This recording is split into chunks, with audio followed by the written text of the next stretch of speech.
여기 오늘의 주인공은 백부장인데요.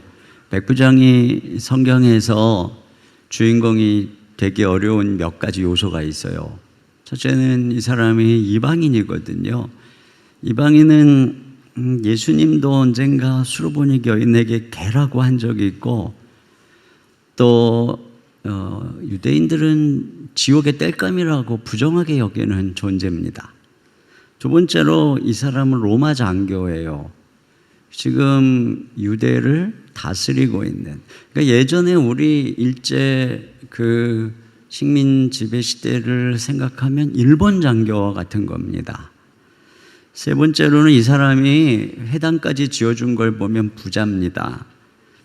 지금까지의 누가복음의 주인공은 가난하고 줄이고 우는 자들이었어요. 그들이 주님 안에서 부요해지는 그 은혜를 누리는 주인공이 된다고 하셨어요. 근데 이 부자가 부자란 말이에요. 근데 그가 지금 주인공이에요. 그가 응답을 받습니다. 어떻게 이런 일이 일어났을까요?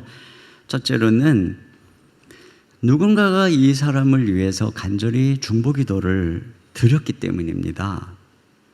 여기 오늘 이 백부장이 예수님으로부터 응답을 받은 이유는 이 사람을 위해서 유대 장로들이 간절히 예수님에게 요청했기 때문이에요.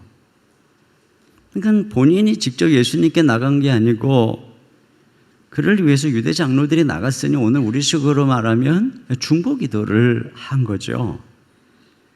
여러분, 내가 나를 위해서 기도하는 것보다 나를 위해서 남들이 기도하는 것이 더 강력한 이유가 있습니다. 우리는 우리 자신을 사랑하기 때문에 우리 문제에 대해서는 늘 간절하게 기도해요. 그런데 가족도 아닌 다른 사람을 위해서 간절하게 기도하는 경우는 매우 드뭅니다. 그러므로 주님께서는 다른 사람들의 기도 속에 올려지는 중보기도를 아주 주목하세요. 그리고 그 기도를 중하게 여기십니다. 그러면 우리는 어떻게 우리 자신의 처지가 다른 사람에 의해서 올려지게 할 수 있을까요? 여기 실제적으로 이 중보 기도의 혜택을 받은 사람은 병든 하인입니다. 죽을 병이 걸린 하인이고, 그를 살리고자 요청한 사람이 이렇게 유대 장로들에게 부탁해서 예수님에게 요청을 한 사람은 그의 주인인 백부장이에요. 그러면 어떻게 해서 이 하인은 주인의 이 중보기도에 관심을 받는 사람이 됐을까? 오늘 여기 이 종에 대해서 사랑하는 종이라고 하는데, 이거 헬라어를 보면은 엔티모스라고 하는 단어인데요. 이건 귀하게 여기다, 가치가 있다, 소중하다, 그런 뜻입니다. 그러니까 노예지만 아마 그 보디발의 집에 있었던 요셉처럼 이 종은 이 백부장에게 굉장히 가치가 있는, 그 때문에 백부장이 복을 받은, 그래서 백부장이 생각할 때에는 아까운 사람, 소중한 사람이었던 거죠. 그러니까 그가 지금 중보기도에 요청을 하고 있는 거예요. 그렇다면은 유대 장로, 이 요청을 받은 유대 장로들은 왜 이 백부장의 도움에 이렇게 간절히 중보를 하는 걸까요? 그 이유가 4절 5절에 나오는데 이렇게 돼 있어요. 이에 그들이 예수께 나와 간절히 구하여 이르되 이 일을 하시는 것이 이 사람에게는 합당하니이다. 그가 우리 민족을 사랑하고 또한 우리를 위하여 회당을 지었나이다 하니. 그러니까 왜 이 사람을 위해서 구하냐면 그들이 유대인들에게 소중한 사람이니까, 고마운 사람이니까 이게 간절히 구하는 거예요. 여러분, 우리의 이 기도는 이와 같은 이 가품의 요소를 갖고 있습니다.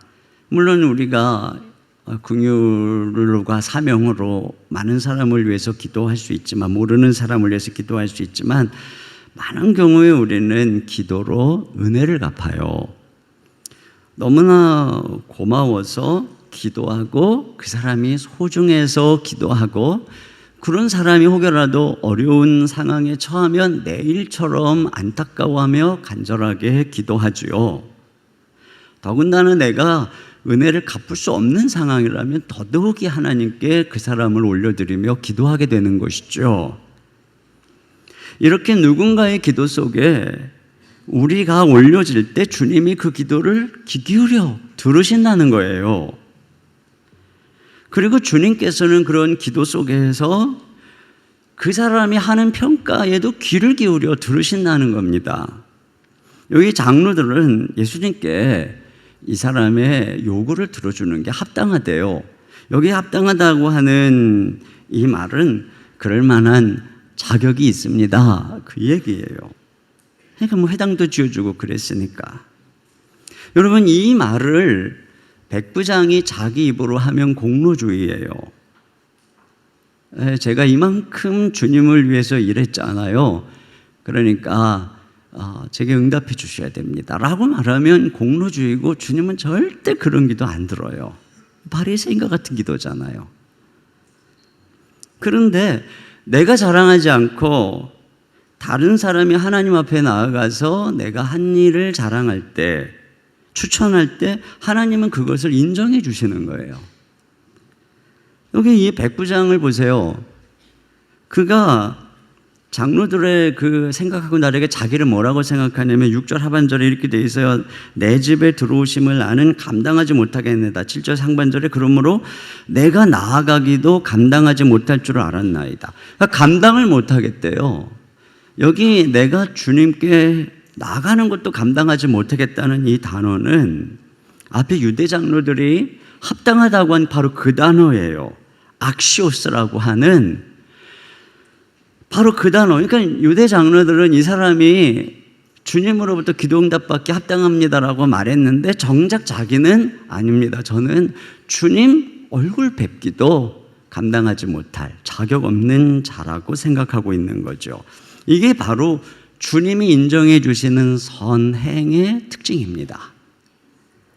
나는 자격이 없다고 하는데 남들이 자격이 있다고 하는 거죠. 나는 겸손한데 남들이 추천해 주는 것이고, 나는 잊어버리고 늘 나는 부족하다고 그러는데 남들이 인정해 주는 삶이에요. 주님은 이걸 공로주의로 여기지 않으세요. 오히려 이렇게 남들이 기도 속에서 그 사람을 칭찬하는 걸 주님은 귀 기울여 들으세요. 그리고 그것을 그의 진실한 삶의 열매로, 그것을 하나님을 사랑하는 표시로, 그것을 주님의 말씀에 순종하는 것으로 받아들이세요. 요한복음 14장 21절에 보면은 나의 계명을 가지고 지키는 자라야 나를 사랑하는 자니, 나를 사랑하는 자는 내 아버지께 사랑을 받을 것이요 나도 그를 사랑하여 그에게 나를 나타내리라. 이게 지금 백부장 얘기예요. 예수님이 백부장에게 주님을 나타내시죠. 왜요? 네, 그가 주님의 계명을 지키며 주님을 사랑하니까. 여러분, 우리 인생이 다른 사람들의 기도와 축복을 받는 것이 왜 중요할까요? 우리를 향한 다른 사람들의 기도는 아직도 우리가 이 세상에 필요하다는 증거입니다. 아직도 이 세상에 사명이 남아있다는 신호입니다. 누군가 우리를 향해서 계속적으로 하나님께 올려드리는 이 기도는 하나님을 향해서 주님, 그 사람이 아직도 이 땅에, 이 교회에 필요합니다. 이런 신호죠.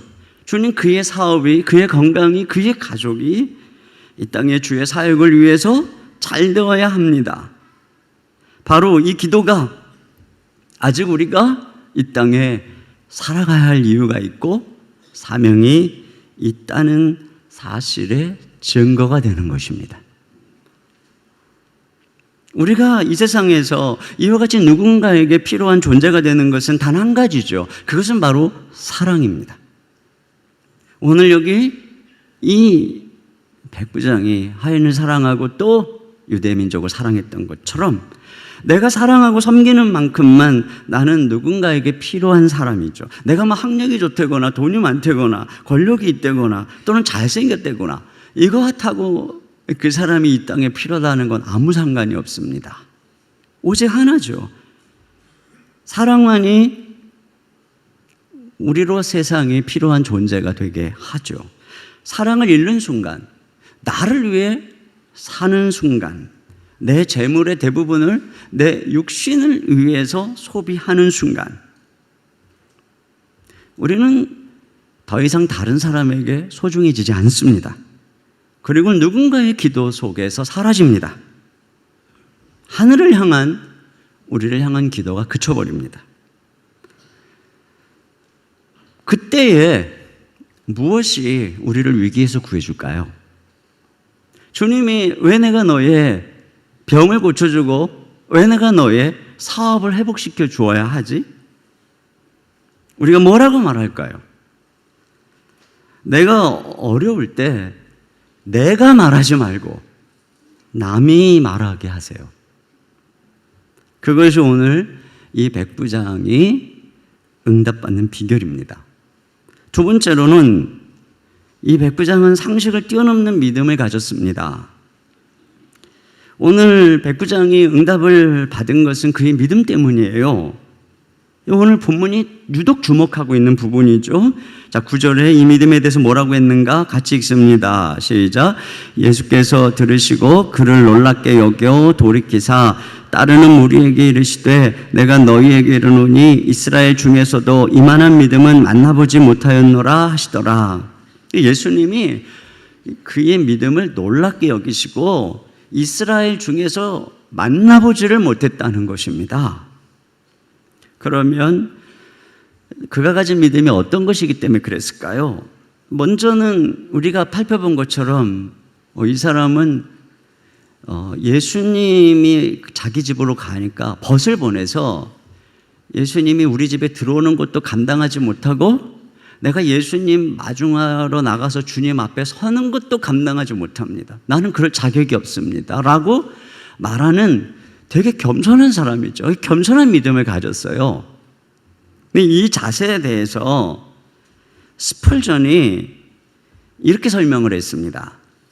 자신을 아주 낮추어 말하는 그리스도인을 여러분이 만나거든 그 사람이 다른 이보다 정말 더 나빠서 그러는 것이 아니라 오히려 그들이 다른 이들보다 더 분명한 빛 속에서 자신들을 보았기 때문에 그런 것이라고 생각해야 합니다.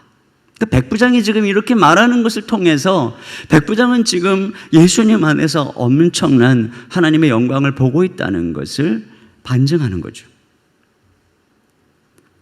그러면 백부장으로 하여금 이렇게 자신을 가치 없게 보게 만든 예수님 안에 있는 영광의 빛은 무엇입니까? 그것이 7절 하반절부터 8절에 나오는데요. 7절 하반절에 이렇게 말합니다.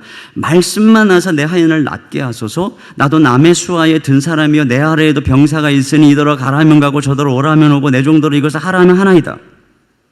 자기는 지금 남의 수하에 있는 직급이 낮은 장교라는 거예요. 그런데도 내 아래에 있는 병사에게 가라 그러면 가고 오라 그러면 온다는 것이죠. 그러니 주님께서도 굳이 오실 필요가 없이 그냥 말씀만 하시면 된다는 것입니다. 여러분, 이 말이 왜 굉장한 말이냐? 우리 주님이 이 말을 보고 왜 놀라셨느냐면, 첫째로는 이 말은 예수님을 단지 병 고치는 은사가 있는 한 선지자로 여긴 게 아니라는 거예요. 그래서 예수님이 우리 집에 오셔가 그렇게 안수 기도를 하면은 뭐 그 은사를 통해서 병이 낫는 그런 분으로 여긴 것이 아니고, 예수님이 하시는 말씀 자체가 권세가 있어서 그 질병을 고치는 권세자요, 왕이요, 통치자로서 그가 지금 예수님을 인식하고 있다는 것을 보여주는 것이죠. 두 번째로는 예수님의 명령이 거리를 초월한다고 믿고 있는 거예요. 그 자리에 없어도.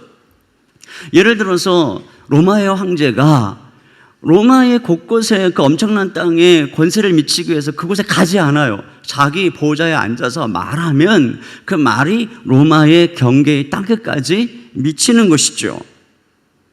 그리고 그 명령이 먼 거리를 초월할수록 그는 강력한 통치자입니다. 그런 면에서 지금 이 백부장은 예수님이 지금 우리 집에 오시지 않아도, 이를 지금 이 현장에 계시지 않아도 예수님이 저 먼 곳에서 말씀만 하시면은 그 영향력이, 그 통치의 세력이 우리 병든 하인에게 미칠 거라고 믿은 것이죠. 주님의 말씀의 통치는 거리를 초월하는 바로 그런 통치자라고 믿은 거예요. 세 번째로, 질병이 주님의 명령에 복종할 거라고 믿은 거예요. 로마의 황제는 사람에게는 명령을 해서 그 효력이 미칠 수 있겠지만 질병을 난 것은 명령할 수 없죠.